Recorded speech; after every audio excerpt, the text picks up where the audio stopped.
성장 추구형은 컴포트 존을 제일 무서워해야 된다고 생각을 해요. 그래서 내가 뭔가 익숙해지는 순간, 내가 뭔가 편해지는 순간, 이제 그때는 다른 성장을 내가 또 추구를 해야 된다라고 좀 느꼈던 것 같아요. 그래서 그 다음에 또 성장 기회를 줄 수 있는 이런 또 새로운 회사들을 잘 찾게 된 것 같아요.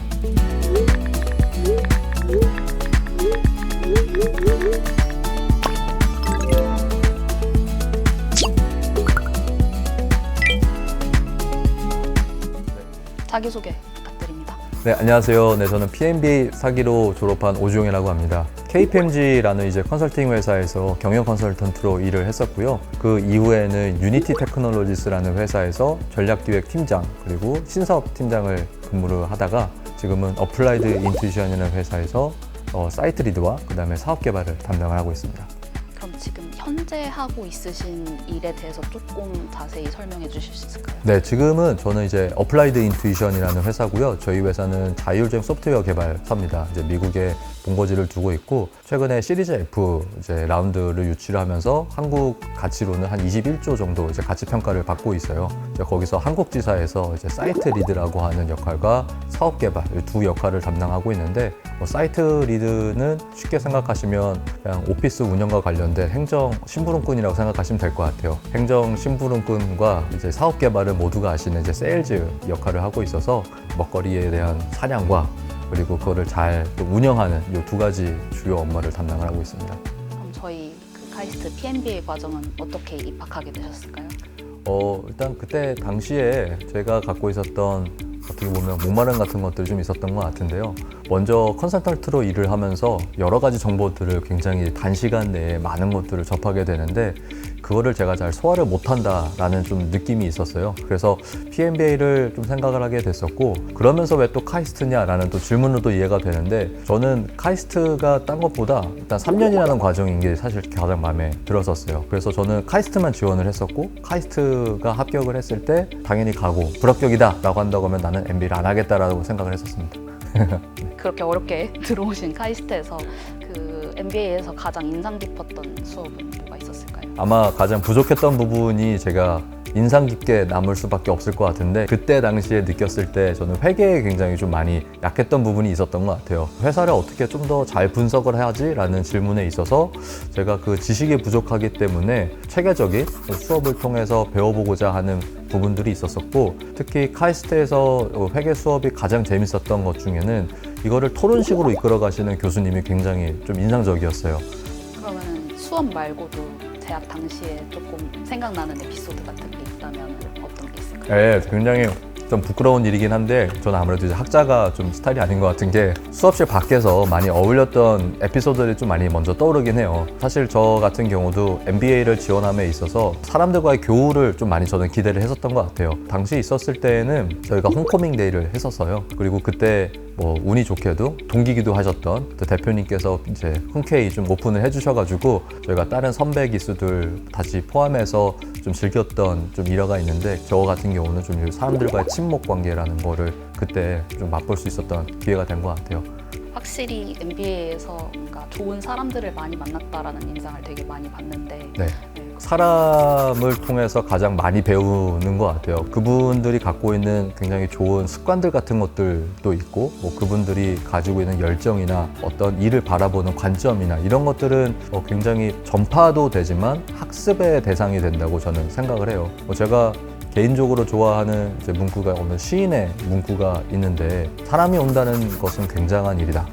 그것은 그 사람의 과거와 현재, 미래가 같이 오기 때문이다 라는 정호영 시인의 이제 문구가 있습니다. 근데 그 문구가 저희 MBA 과정 속에 저는 3년 동안 굉장히 좀 처절하게 많이 느꼈던 부분이었던 것 같아요. 네, 그래서 사람을 통해서 저보다 더 뛰어나신 분들을 많이 만날 수가 있게 되었고 그때 또 제가 만났던 관계를 통해서 또 지금 이 자리까지 또 와 있지 않나 생각합니다.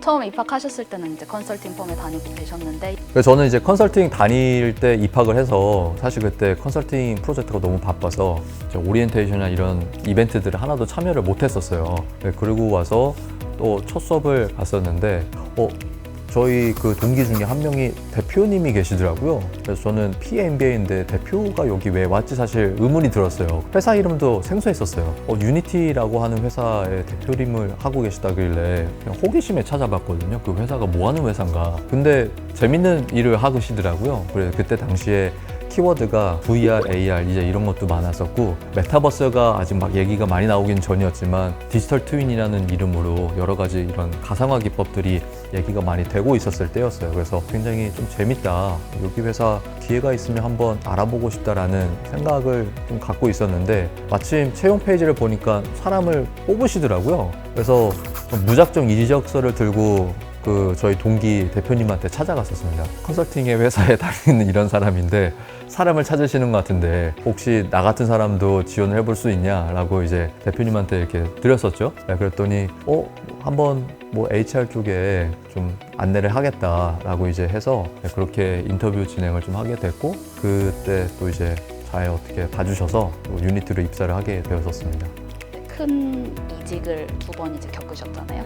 그러면 그 이직했을 때 직무를 변경하신 가장 큰 이유가 뭐였을지가 일단 좀 궁금합니다. 저 같은 경우는 일단 뭐 누군가에게는 이게 직무를 변경한다는 게 큰 변화일 것 같아요. 일 것 같은데 저는 오히려 익숙해지는 게 좀 무서웠던 것 같아요. 왜냐하면 익숙해진다는 거는 내가 안정적인 어떤 모습이 되었다는 거고 안정적인 모습이 된다는 거는 그럼 내가 거기서 성장하고 있는가라는 어떤 불안감이 저는 좀 항상 있었던 것 같아요. 그래서 뭐 지금도 그 불안감 때문에 또 이제 이직을 했던 것 같은데 안정을 추구하기보다 저는 성장 추구형입니다. 성장 추구형은 컴포트 존을 제일 무서워해야 된다고 생각을 해요. 그래서 내가 뭔가 익숙해지는 순간, 내가 뭔가 편해지는 순간 이제 그때는 다른 성장을 내가 또 추구를 해야 된다.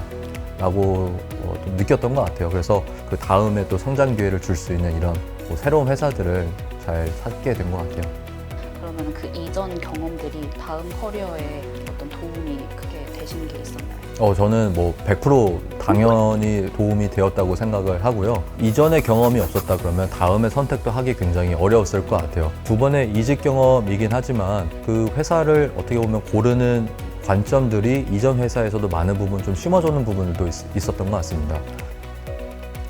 목을 좀 축이시고 너무, 감사합니다. 네, 너무 마실 틈도 아니요, 없이 계속 괜찮습니다. 질문 공세를 하는 것 같아서 그러면은 그 커리어 기간 통해서 가장 기억에 남는 프로젝트 같은 게 있었다고 네. 제안서도 많이 쓰셨다고 하니까 가장 기억에 남는 프로젝트는 저는 지금 이 회사에서 작년에 있었던 이사 프로젝트가 있어요. 말 그대로 이사를 했습니다. 저희 사무실이 여의도에 있었는데 직원들을 좀 설득을 해서 저희가 강남으로 이사를 했어요. 근데 이 프로젝트가 가장 기억에 남는 이유가 다른 프로젝트들은 아무래도 이제 외부의 고객들을 대상으로 한 프로젝트였거든요. 이사 프로젝트는 내부의 직원들을 대상으로 해야 되고 그리고 이 직원들에게 단시간에 좀 설득을 필요로 했었어요. 결국에 누군가한테는 출퇴근 시간이 더 길어질 수밖에 없고 그만큼 스트레스를 사실은 좀 줄여야 되는 거기 때문에 이게 모두를 만족시키기가 굉장히 어려운 프로젝트였어요. 그럼에도 다행히 저희 모든 멤버들께서 이제 찬성을 해주셨고 그 과정에서도 저 또한 사람의 마음을 이렇게 움직이고 뭔가 이게 조직을 유기적으로 그리고 좀 같이 협업하는 구조로 만든다는 게 좀 성장이 되었던 것 같습니다. 지금까지의 커리어를 일단 한 단어로 표현한다면 일단 제 커리어가 그렇게 길지 않아서 커리어를 서머리하는 단어를 내세우는 거는 제가 생각하기에도 굉장히 건방진 것 같아요. 그래서 뭔가 이렇게 단어로 표현하기보다는 저는 앞으로의 마음가짐이 오히려 저한테 더 잘 어울릴 것 같은데 저는 언더덕이라고 표현을 하고 싶어요. 새로운 걸 한다 그랬을 때 당연히 할 수 있겠어? 아니면 뭐 잘할 수 있겠냐? 그거를 왜 하려고 하느냐? 이런 질문들이 수두룩했었거든요. 제 성장 마인드를 탄탄하게 해주는데 도움이 많이 됐던 것 같아요. 남은 커리어가 앞으로 연결이 될지 아직 예측하기는 어렵지만 적어도 언더덕이라는 이 파이터의 마음을 갖고 있으면 부끄럽지 않은 동무는 되어 있지 않을까 생각합니다. 좀 단기적인 목표가 혹시 네. 있다면 뭐가 있을까요? 네, 저는 우선 단기적으로는 지금 하고 있는 이 이제 조직에서 제가 만들어 보고 싶은 어떤 팀이 있어요. 한국을 이노베이션 허브라는 어떤 위치로 좀 만들어 보고 싶은 게 제 단기 목표가 되겠어요. 외국계 근무하시는 이 분들도 공감을 해주실 거라고 생각이 되는데 자칫 한국에 진출해 있는 외국계 회사 입장에서는 세일즈 채널 정도로 좀 포지셔닝 되는 경우들이 많이 있습니다. 그게 아무래도 시장 규모나 한국에서 좀 대응을 해야 되는 고객사 수가 다른 나라 대비 이제 많이 비교가 되기 때문에 그럴 거라고 생각이 되는데 저는 한국이 가지고 있는 굉장히 큰 장점들이 많이 있다고 생각해요. 그래서 이런 그 특수성을 잘 살려서 미국이나 뭐 다른 더 규모가 큰 시장들이 분명히 있지만 그들이 빠르게 시도하지 못하는 혁신적인 아이디어들을 한국에서 먼저 좀 시도를 해보고 반대로 우리가 좀 좋은 사례들을 오히려 해외에 좀 소개도 해보고 수출하는 그런 이노베이션 허브로 저희 좀 팀을 만들어 보고 싶습니다. 커리어나 이제 MBA 진학하는 후배들에게 전할 말이 있으시다면? 일단은 도전해 보셨으면 좋겠다. 혹시라도 이제 고민이 내가 MBA를 할까 말까에 대한 고민을 하고 계시다 그러면은 저는 뭐 당연히 한번 해봅시다. 나중에 후회하더라도 해보고 후회하는 게 낫다. 그리고 내가 카이스트를 갈까 말까 고민하신다 그러면 카이스트로 오셔라. 왜냐면 후회하지 않는다. 이 말씀을 가장 먼저 말씀을 드리고 싶어요. 고민하는 인생보다는 도전해 보시고 그 도전에서 계속 나의 새로운 면 그리고 내가 성장할 수 있는 모습들을 계속 발견하시는 그런 분들이면 좋겠고 그런 분들을 카이스트가 잘 모읍니다. 오셔서 만나는 사람들은 100% 후회하지 않으실 거라고 생각합니다. 그래도 학교 인터뷰니까 네. 주용님에게 카이스트 경영대학이란? 카이스트 경영대학이란 저에게는 해적선 같은 곳인 것 같아요. 뭐 해적이라는 단어가 좀 어떻게 들리실지 모르겠지만 저에게는 굉장히 좋은 긍정적 단어의 이미지가 많이 있어요. 우리가 해적이라는 단어를 떠올렸을 때 드는 어떤 안주하지 않는 모습 그리고 보물을 찾았다 그래서 거기서 끝나는 게 아니라 또 다른 또 모험을 항상 즐길 수 있는 사람들이 저는 해적이라고 생각을 하거든요. 카이스트는 저에게는 분명 해적선이었고 또 그 해적선이 배를 혼자 몰 수는 없는 것 같아요. 아무래도 이 배라는 게 같이 노를 져야 되는 사람도 필요하고 중간에 나침반을 봐줘야 되는 또 뛰어나신 분들도 필요하고 다양한 역할들이 필요한데 카이스트는 저에게 다양한 사람들을 또 연결을 해준 역할을 해주셨습니다. 이 해적선 안에서 제가 갖게 된 여러 관계들이 있는데 저보다 더 뛰어난 이 따로 또 다른 해적들을 만나면서 저도 또 다른 더 큰 꿈을 좀 꾸게 될 수 있었던 것 같고 제가 부족한 부분들을 또 채워나갈 수 있는 그런 계기가 됐던 것 같습니다. 제가 이 자리 나오기도 부끄러웠던 게 사실 저보다 더 잘하고 계시고 이미 더 많은 것들을 성취하셔서 나눠주실 분들이 많이 있는데 제가 이 인터뷰 대상이 되는 게 맞나라는 고민을 어쩔 수 없이 좀 하게 됐던 것 같아요. 대표 해적원으로. 네. 이미 해적왕에 근접해 계신 분들도 있으신 것 같아서 그런 분들이 또 기회가 되면은 저희가 또 소개를 해드릴 수 있는 그런 프로그램이 있으면 좋겠습니다. 제가 열심히 섭외해보겠습니다. 감사합니다.